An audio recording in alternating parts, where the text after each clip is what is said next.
Welcome to a new edition of the Neon Jazz Interview Series with jazz saxophonist Sharel Cassity and drummer Colleen Clark on Alliance. We caught up with them in tandem to talk about their release, their self-titled debut album, and their new co-led collective called Alliance, out on March 15th, 2024 on the Shifting Paradigm label. They are joined by three generational talents in this all-female ensemble out this March in celebration of Women's History Month. They create a sound that is deeply invested in the history and future of music by bringing together multiple generations of jazz musicians, including pianist Hannah Mayer, bassist Carmani Edwards, and special guest trumpeter Kellen Hanas. We get into the band's history, their sound, the future, and so much more. Enjoy. Sharel, Colleen, thank you so much for taking a minute out today. I appreciate it. Thanks for having us. Absolutely. So before we get into the new album, I want to know, how good does it feel to have this album coming out in light of what we all lived through with this pandemic, especially the way that it affects the world of artists out there? How good does this release feel? Go ahead, Sharel. Okay. Go ahead. It feels great. The pandemic for musicians gave us time to rethink things and refocus and really focus on things that are important. And so this project has been something I've wanted to do for a very long time, and I'm so happy that and thankful that Colleen was also on board immediately when I mentioned it. And to have a band of this caliber and an album like this coming out now is really exciting. Yeah, absolutely. I mirror that, and I think Sharel and I are just we're just so grateful that we've had this friendship for such a long time, and now we're finally able to put out such a high quality product together. It's we're just excited for folks to hear it. Absolutely. So before we get into the album and how you put this project together, I think it's probably prudent to get to the beginnings of you two and how you met and started this musical unit and then how the band came together. So if you want to kind of build that abstract, that would be great. Sure. Well, we started. Go ahead, Colleen. Yeah, I mean, we met each other a long time ago in New York. I'm not going to say the year. It's going to make us sound young. We met each other a long time ago, and I think we knew from the tip that we could always depend on each other to be not only super swinging, reliable musicians, but also just good teammates, on and off the bandstand. And so, it's been over a decade that we've known each other, and we continue to work together in other projects as well. Most recently on a record with Michael Dees, with his super crew group, which is great. And so,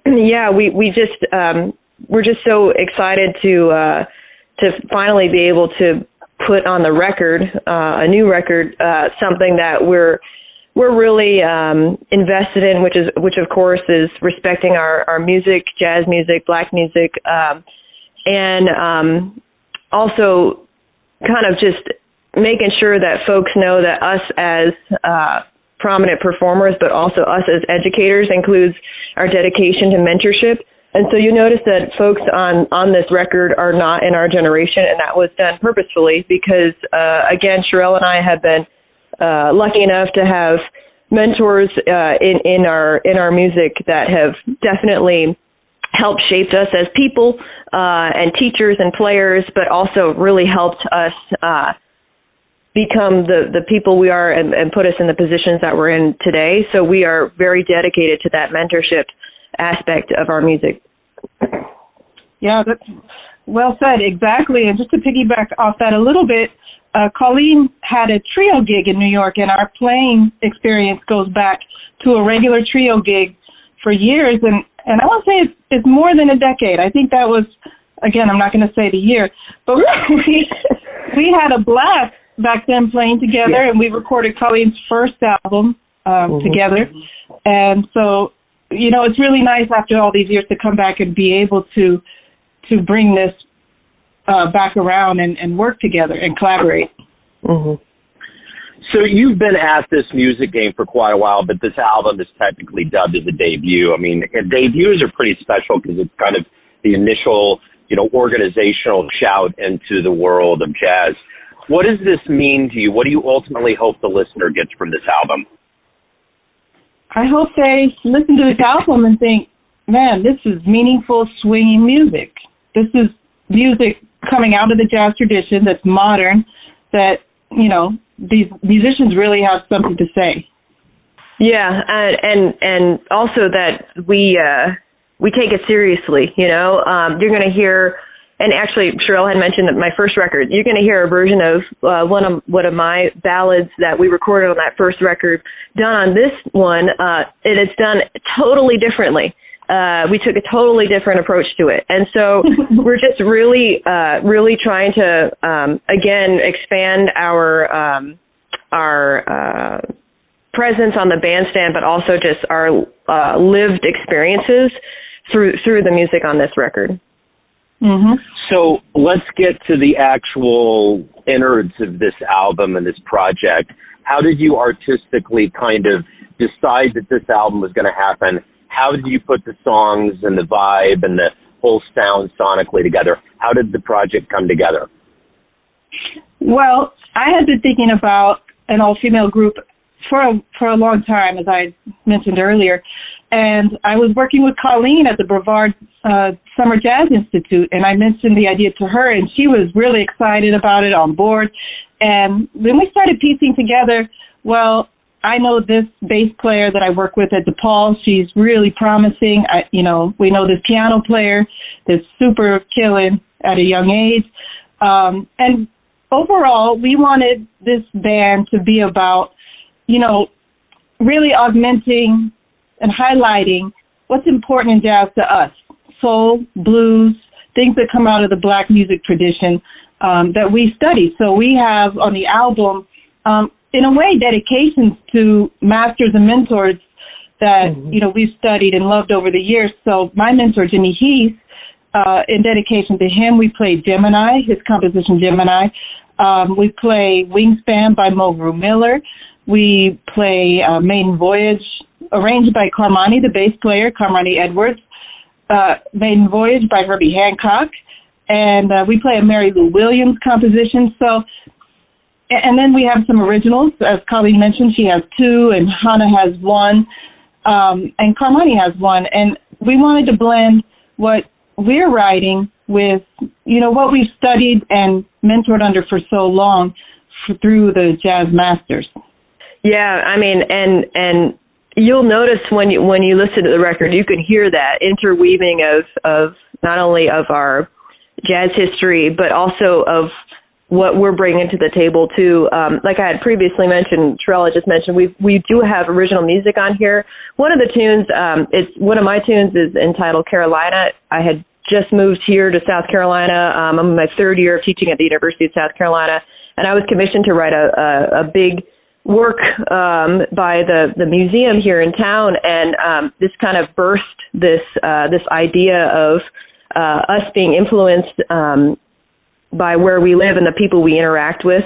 And so you're going to hear this kind of second line thing on this original tune. And the ballad that we do that is mine that I had mentioned earlier, this is, Sharel and I, like she had mentioned, we were just, we teach at Brevard in the summertime. That's run by Michael Dees. But our guest last year was, of course, the great Branford Marsalis. And Branford, we got to spend time with him and play with him.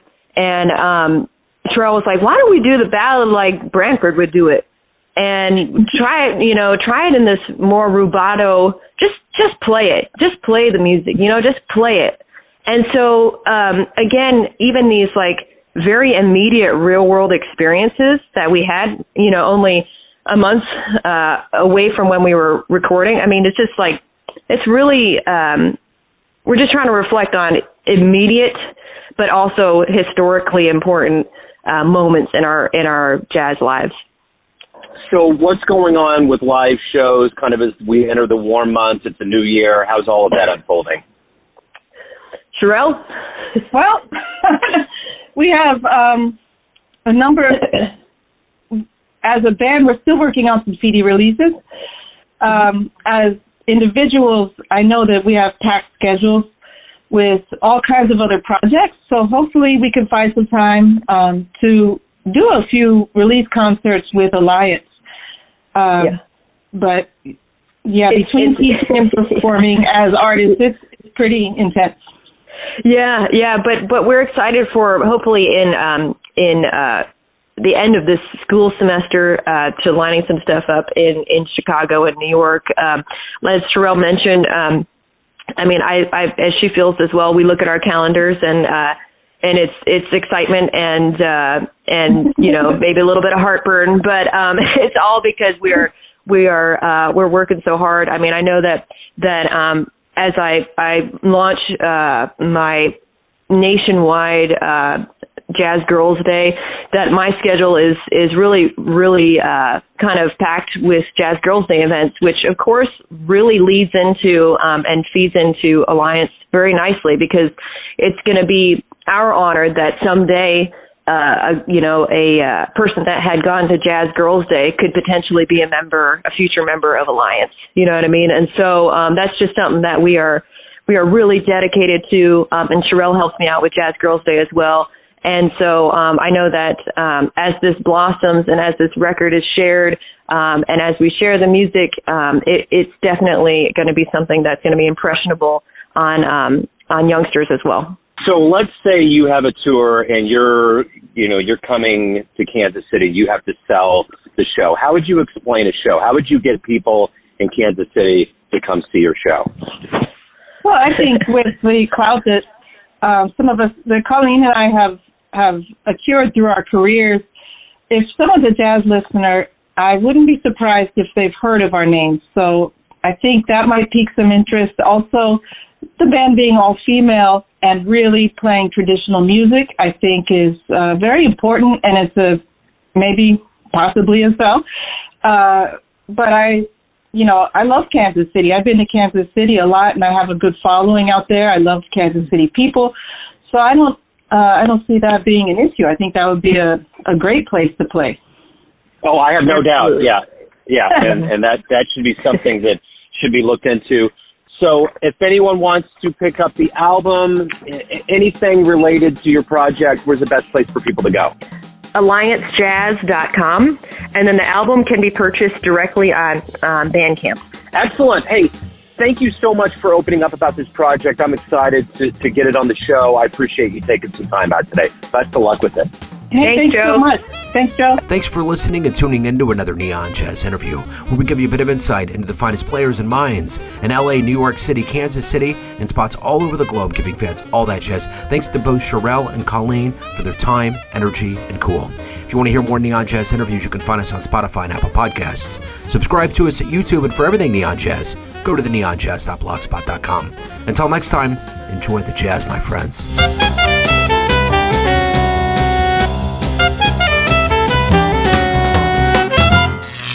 Neon Jazz.